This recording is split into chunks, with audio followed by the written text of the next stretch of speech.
পুঞ্জি আর মাউসিনি রামের মতোই জায়গার বৃষ্টি ছত্রিপুরেও হতো।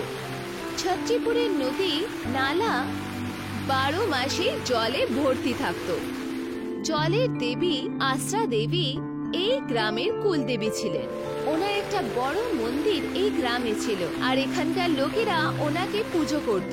বাতাসে জলীয় ব্যাপার এখানকার খুব সাধারণ সমস্যা ছিল। লোকেরা যখনই বাড়ির বাইরে বেরোতো, ছাতা বা রেইনকোট সবসময় ওদের সাথে থাকতো। আরে হ্যাঁ, এটা হলো জিৎ, যে কিনা একজন জাদুকর, যে ছোট ছোট জাদু দেখিয়ে মানুষকে মনোরঞ্জন করত। আজ সানডে, তো বাচ্চারাও ওনারই জাদুর খেলা দেখতে একাঠা হয়েছিল। বন্ধুরা, এখন আমি তোমাদেরকে এমন একটা জাদু দেখাবো যেটা দেখে তোমরা খুব আনন্দ পাবে। এই দেখো, আমার হাতে কিছু আছে। এবার দেখো।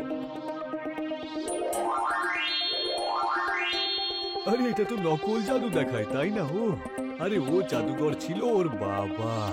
এমন মনে হতো যেন ওর কাছে সত্যি কোনো জাদু শক্তি রয়েছে। মানে সত্যি ও সবকিছু করতে পারতো। 1 মিনিটের মধ্যে যে কাউকে মানুষ থেকে মুরগি আর তোতা থেকে মানুষ করে দিতে পারতো। হ্যাঁ ভাই, আমিও শুনেছি ওই পুরো ভাইয়ের কাছে নাকি একটা জাদুর লাঠি থাকতো, যেটা ঘুরিয়ে ঘুরিয়ে বড় বড় জাদু করতো। গরিবদের অনেক সাহায্য করেছেন বটে, আর যাদের প্রয়োজন ছিল তাদেরও খুব সাহায্য করতো সব সময়। ওর থেকে বড় জাদুকর আমি কখনো দেখিনি। দুর্দান্ত ছিল বাবা। হ্যাঁ, এনারা ঠিকই বলছেন। জিতুর বাবা পুরো ভাইয়ের কাছে এমনই জাদু ছিল যে মানুষেরা সত্যি মন্ত্রমুগ্ধ হয়ে যেত। বলা হয় পুরো ভাইয়ের এই জাদুর রহস্য ছিল উনি একজন সিদ্ধ পুরুষের থেকে পেয়েছিলেন এক জাদুর ছড়ি। এই ছড়ি দিয়েই পুরো কাকা মানুষদের সাহায্য করতেন। বাবা, এই বছরে ভালো চাষবাস হয়নি, তাই কিছু পয়সা পেলে সংসারের জন্য কয়েকটা খাবার দাবার কিনতাম, কাপড় কিনতাম। আরে আর এমন কি বড় করো ব্যাপার? হ্যাঁ, এই নাও, এক্ষুনি তোমায় দিয়ে দিচ্ছি আমি। পুরো ভাই কিছু দূর গেলেন তো উনি একজন অসহায় বৃদ্ধ মহিলাকে দেখলেন, যাকে কিনা খুব দুঃখিত লাগছিল। কি হয়েছে ঠাকুমা? তোমায় দেখে দুঃখিত মনে হচ্ছে যে। আরে কি বলবো বাবা, আমার বর 1 বছর হলো মারা গেছে। উনি রোজগার করে আনতেন আর আমরা খেতাম, কিন্তু যবে থেকে উনি মারা গেছেন আমি এখানে মরছি। এই বৃদ্ধ বয়সে কাজও করতে পারি না, কিভাবে বাঁচবো, কিভাবে কাটাবো? আরে ঠাকুমা, তুমি চিন্তা করছো কেন? আমি আছি তো, আমি এক্ষুনি তোমার সমস্যা দূর করে দিচ্ছি। বাহ বাবা, এত টাকা! এতে তো আমার জীবন অনেক আরামে কেটে যাবে। ভগবান তোমার মঙ্গল করুক। এইভাবেই পুরো ভাই যাদের দরকার ছিল তাদের সাহায্য করত, তাদের থেকে অনেক আশীর্বাদ পেত। কিন্তু গ্রামের জমিদার রংরাও যখন এই ছড়ির ব্যাপারে উনি জানতে পারলেন, তো ওনার মনে লোভ উঠল। উনি ওনার খেতে কাজ করা বিনুকে বলল, একবার লাঠিটা ঘোরালো আর জামা কাপড় আর পয়সা প্রকট হয়ে গেল। শোন বাবা, যদি তোর কথা মিথ্যে হয় তাহলে কিন্তু তোকে আমি ছাড়বো না, কথাটা মনে রাখিস। রাংরাও হলো আমার নাম, মনে রাখবি কিন্তু। সরকার, আমি যদি মিথ্যে বলি তাহলে আমাকে তুমি মেরো, কিন্তু আমি নিজের চোখে দেখলাম উনি ওই লাঠিটা এমন ভাবে ঘোরালেন, ওর সাথে সাথে নতুন নতুন কাপড় আর ওই ঠাকুমার সাথে হঠাৎ করে পয়সা চলে এলো। কাপড় আর নোট চকচক ঝলমক করছিল একদম, আর ওই বুড়ি তো ওনাকে আশীর্বাদও দিল। এই সব কিছু ওই লাঠিটার জন্যই হচ্ছে। ওই লাঠিটা যদি আমি পাইয়া যাই তাহলে আমি কোটিপতি হয়ে যাব। তো না না, আমি একেবারে বিলিনিয়ার হয়ে যাব। আরে আমি থোড়ি না ওর মতো লোকজনকে সাহায্য করে বেড়াবো। ওই লাঠিটাকে যে করেই হোক আমাকে চুরি করতেই হবে, বুঝেছিস? শোন, তুই একটা কাজ কর, আজকে রাত্রিবেলা তুই পুরুর বাড়িতে যাবে, ঠিক আছে? আর ওই লাঠিটা তুই আমার কাছে নিয়ে চলে আসবি। আগে সরকার, আমি আজকেই যাব ওর বাড়ি, ঠিক আছে?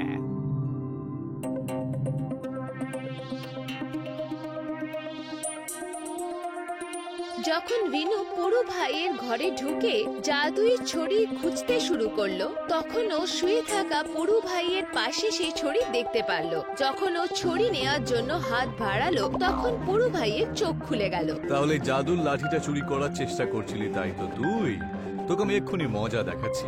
না না, আমাকে ছেড়ে দাও, আমার ভুল হয়ে গেছে, আমাকে ছেড়ে দাও। এই নে, এবার তুই খালি কুরকুর কুরকুর করতে থাকিস আর সকাল সকাল আমার বাড়ির উঠোনে ঘুরে বেড়াস, ঠিক আছে? পুরো ভাই বিনুকে ওর অন্যায় করার শাস্তি তো দিল, কিন্তু এই ঘটনার পর পুরো ভাই চিন্তিত হয়ে ভাবতে শুরু করলো। এই লাঠিটা যদি কোনো ভুল মানুষের হাতে চলে যায় তাহলে বড় বিপদ হয়ে যাবে, যে কোনো কিছু ঘটতে পারে। সেই জন্য এই লাঠিটাকে বাড়ির সিন্ধুকে আমি লুকিয়ে রাখতে হবে।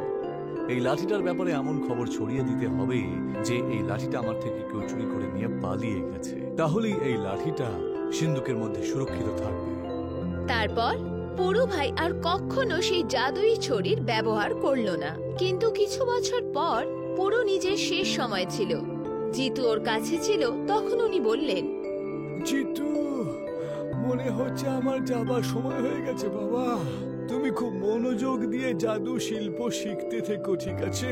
আর সেটা লোকজনের মনোরঞ্জনের জন্য তুমি সবসময় ব্যবহার করো, জানো?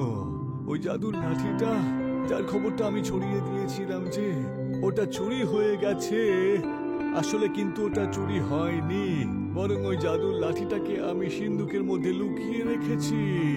ওই লাঠিটা তুমি তখনই ব্যবহার করো যখন আমাদের এই ছাত্রীপুরের গ্রামের লোকজনের ওটার বেশি দরকার পড়বে। আগে বাবা, আমি ঠিক তাই করব। বাবা, বাবা। পুরো ভাইয়ের মৃত্যুর পর জিতু জাদুর খেলা থেকে মানুষের মনোরঞ্জন করে নিজের দিন নির্বাহ করত। কিন্তু এখানে গ্রামের জমিদার রংরাওয়ের লোভ সময়ের সাথে বেড়ে গেল। দেখ রে চিবা, তুই যে আমাকে বলেছিলি যে 2 মাসের মধ্যে যা ধান নিয়েছি সেই পয়সা আমাকে ফিরিয়ে দিবি। আজকে 3 মাস হয়ে গেল রে, তুই এখনো একটা দানা করি আমায় দিলি না। সেই জন্য তোর জমির ওপরে এখন আমি কবজা করব, ঠিক আছে? কিন্তু মালিক, তুমি যদি আমার জমি নিয়ে নাও তাহলে আমি সংসার চালাবো কি করে? বাচ্চাদের খাবার খাওয়াবো কি করে? তাছাড়া পয়সা রোজগার না করলে আপনার পয়সাই বা কি করে ফেরত দেব? এমনটা করবেন না সরকার। এমনটা করলে বলে আশা দেবী কিন্তু আপনাকে কখনো ক্ষমা করবেন না। আমাদের নয়, আমাদের গ্রামের দেবীর তো সম্মান করুন।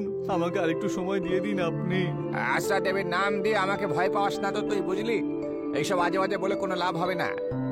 আমাকে আমার পয়সা ফেরত দে বা জমি তুই আমার নামে করে দে। রংরাও মনে হচ্ছিল ছাত্রীপুরকে লোটার জন্যই জন্ম নিয়েছিল। গ্রামের কুলদেবী আস্থা দেবীকেও উনি ভয় পেল না। এক সময়ের কথা, অনেক মধ্যরাতে যখন আস্থা দেবীর মন্দিরের দরজা বন্ধ ছিল, তখন কত দিনের আমার আশা ছিল যে এই গয়নাগুলো আমি যেন পাই। আরে তো গয়নাগুলো মূর্তির মধ্যে থাকার কি দরকার বলো তো? আর এগুলো বিক্রি করে আমি আরো বড় লোক হয়ে যাব।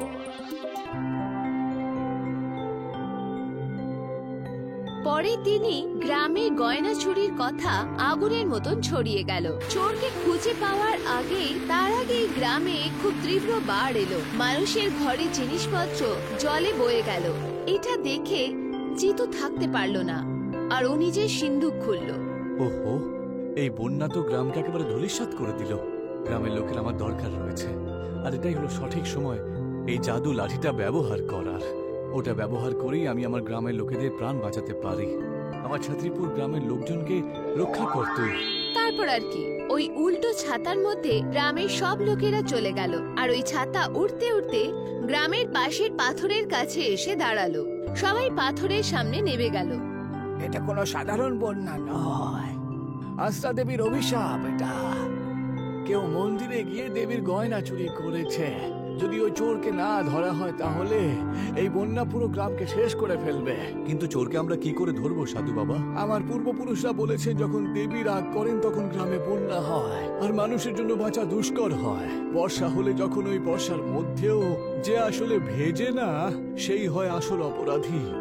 যাও গিয়ে একবার দেখো তো আমাদের মধ্যে কে রয়েছে যে এখানে শুকনো রয়েছে। তখনই ওখানে জিবা চেঁচালো, আরে এই দেখো, রংরাও তো পুরোপুরি শুকনো। হ্যাঁ হ্যাঁ, আমি চুরি করেছি ওই গয়নাগুলো, কিন্তু আমি সেগুলো ফেরত দেব না। আমি ফেরত দেব না। রংরাও, তুমি যে অন্যায় করেছো তার শাস্তি আইন তোমাকে দেবেই। তবে আমি তোমায় একটা কথা বলতে চাই, যে তুমি গ্রামের লোকের ক্ষতি করে কখনো সুখী হতে পারবে না, জানো তো? সেই জন্য এরকম অন্যায় করা তুমি ছেড়ে দাও, বুঝতে পারলে? আমার ক্ষমা করে দাও। আমি যা যা অন্যায় করেছি সেই জন্য আমার অপরাধের জন্য যা শাস্তি তোমাকে দেবে আমি তা মাথা পেতে নেব। আমি বুঝতে পেরে গেছি যে লোভ খুবই খারাপ।